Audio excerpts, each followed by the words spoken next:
Fort Blue Mounds, also known as Blue Mounds Fort, was located in Blue Mounds, Dane County, Wisconsin, United States. History. The settlement of Blue Mounds was founded in 1828 by Ebenezer Brigham on the south slope of the eastern mound of the Blue Mounds. In 1832, when word arrived that Chief Black Hawk and his 1,200 Sauk followers had crossed the Mississippi River, it was decided to build a fort to protect the settlers. On May 10, 1832, the construction of Fort Blue Mounds began with the help of the residents of Blue Mounds, led by the newly promoted Colonel Ebenezer Brigham. The fort was built a mile south of Eastern Mound on the highest part of the open prairie, allowing for a commanding view of the open country for miles. Those who defended the fort were able to see to the east, south, and west, with the mound bounding the northern side of the fort. Word quickly arrived at the settlement of an engagement between Black Hawk's group and the Illinois militia on May 14,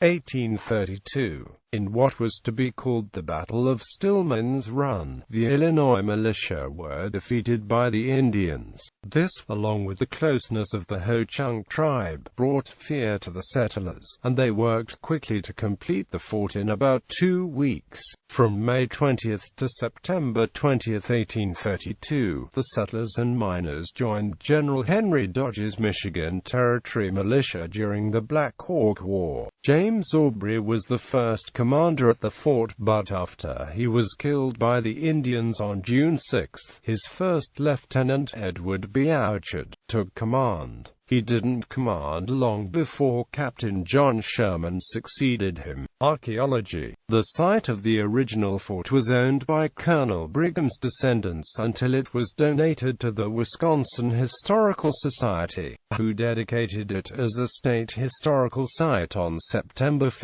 1921. Through excavation, it was found that the layout of the fort was very similar to one at Apple River in Illinois. The fort was surrounded by a picket fence about 150 feet in length on each side. Its wall was made from oak trees that were about 16 or 17 feet in height, with 3 feet of trunk planted in the ground. At 2 of the corners of the fort were 20-foot square blockhouses. Inside the wall was a log building in the center that was 30 by 20 feet that was used as a storehouse and barracks. Today, on May 22, 2010, the Blue Mounds Fort marker was rededicated following a 3-year fundraising effort by the Blue Mounds Area Historical Society. The marker, which was cleaned up and remounted on a chert boulder donated by Blue Mounds State Park, sits on the site of the fort, although it is not currently accessible by the public.